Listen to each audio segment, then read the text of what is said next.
श्री कृष्ण कहते हैं, छल कपट और प्रपंच से जिस तरह वीर अभिमन्यु को हराया, मगर जिसने हराया वो कभी योद्धा नहीं कहलाया।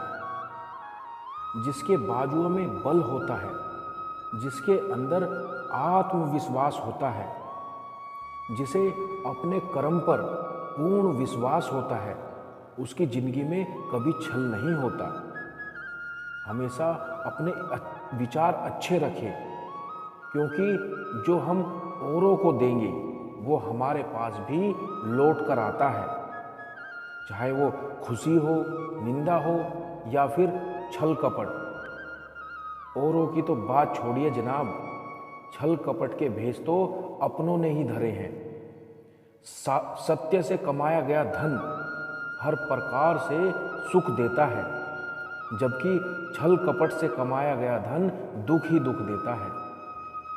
वो ना समझ नहीं, थोड़ा परेशान है, दुनिया के छल कपट को देखकर थोड़ा हैरान है। संघर्ष बाप से, संस्कार माँ से और भरोसा दोस्त से सीखना चाहिए। बाकी छल कपट तो दुनिया सिखाई देती है। झूठ है, छल है, कपट है, तकरार है। सोचता रहता हूँ, क्या यही संसार है?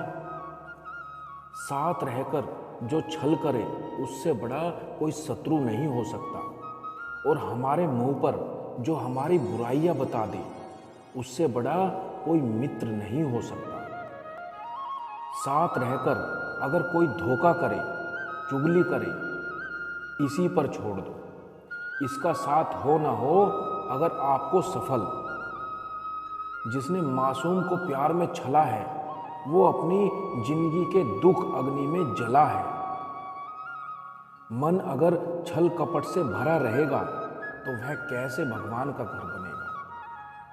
जिंदगी में चाहे कोई कितना भी बड़ा शतरंज का खिलाड़ी हो, छल करने वाले व्यक्ति की अंत में मात होती है। दिव्यता केवल शक्तिशाली होने में नहीं, बल्कि दूसरों में शक्ति जागृत करने में है। जब लोग आपकी बुराई करें तो परेशान ना हो, क्योंकि वे लोग आपको महत्व देने का कोई और तरीका नहीं जानते। सबसे इस तरह का व्यवहार कीजिए कि कोई आपके बारे में बुरा भी कहे तो कोई उस पर विश्वास ना करे। जो होता है अच्छे के लिए होता है। कभी कभी विपरीत परिस्थितियां हमारी वर्तमान परिस्थितियों को अच्छा करने के लिए आती है। मन चंचल होता है, यह इधर उधर भागता है और किसी भी कार्य की एकाग्रता का दुश्मन है। लेकिन यह व्यक्ति को वश में हो जाए तो इससे अच्छा कोई मित्र नहीं। इसलिए मन को एकाग्र करना जरूरी है, और मन को एकाग्र करने के लिए बस थोड़े से प्रयास और अभ्यास की जरूरत होती है। भगवान कहते हैं, मेरे लिए ना कोई घृणित है, ना कोई मित्र है, ना ही कोई प्रिय है, ना ही कोई निर्धन है, ना ही कोई धनी है। बस जो भक्ति भाव से मुझे याद करते हैं, मैं उनका हूँ और वो मेरे हैं। श्री कृष्ण कहते हैं, वह किसी के भाग्य के निर्माता नहीं है। व्यक्ति खुद ही अपने भाग्य को लिखता है। आप जैसा बीज बोएंगे वैसे ही फसल काटेंगे। आप जैसा कर्म करेंगे वैसे ही फल लगेंगे। यदि विद्यार्थी मन लगाकर पढ़ाई करेंगे तभी परीक्षा में सफल होंगे। इसलिए हर व्यक्ति को भाग्य भी तभी बदलेगा जब वो अपना कर्म करेगा। जिसके बाजुओं में पौरुष होता है, जिसके अंदर आत्मविश्वास होता है, जिसे अपने कर्म पर पूर्ण विश्वास होता है, उससे कभी छल नहीं होता। चाहे कोई कितना भी बड़ा शतरंज का खिलाड़ी हो, छल करने वाले व्यक्ति की अंत में मात होती है। विश्वास किसी पर इतना करो कि वो तुम्हारे साथ छल करते समय खुद को ही दोषी समझे और खुद को बदलने की कोशिश करे। धर्म और संदेह से परे जब भगवान आपसे प्यार करते हैं तो आप पर हर चीज से प्यार करते हैं। श्री कृष्ण कहते हैं, कभी खेत में किसी किसान को खेती करते देखा है?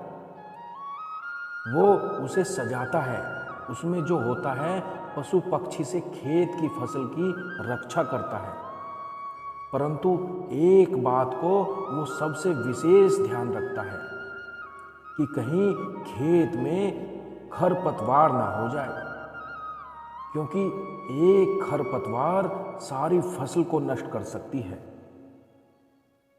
ठीक उसी प्रकार यदि वंश की संतान खोटी निकल जाती है, वो वंश का सर्वनाश कर देती है। इसलिए संतान के लालन पालन में विशेष ध्यान देना अति आवश्यक है, जो वंश के आने वाले वंश को महान बना सकती है या फिर वंश का पतन कर सकती है। श्री कृष्ण कहते हैं, व्यक्ति को सदैव बुराई से बचकर रहना चाहिए। अगर कोई बुरा कर्म करता है तो वह कर्म आपको अपने जीवन में ही भोगना पड़ता है। जिस प्रकार बछड़ा झुंड में भी अपनी मां को ढूंढ लेता है, वैसे ही कर्म का फल आपको हजारों की भीड़ में भी ढूंढ लेगा। ईश्वर कण कण में निवास करते हैं। छोटे से छोटे जीव के भीतर भी ईश्वर का, भगवान का, परमात्मा का, परम पिता का निवास होता है। उस जीव को कष्ट होना ईश्वर को कष्ट होने का अनुभव कराना है।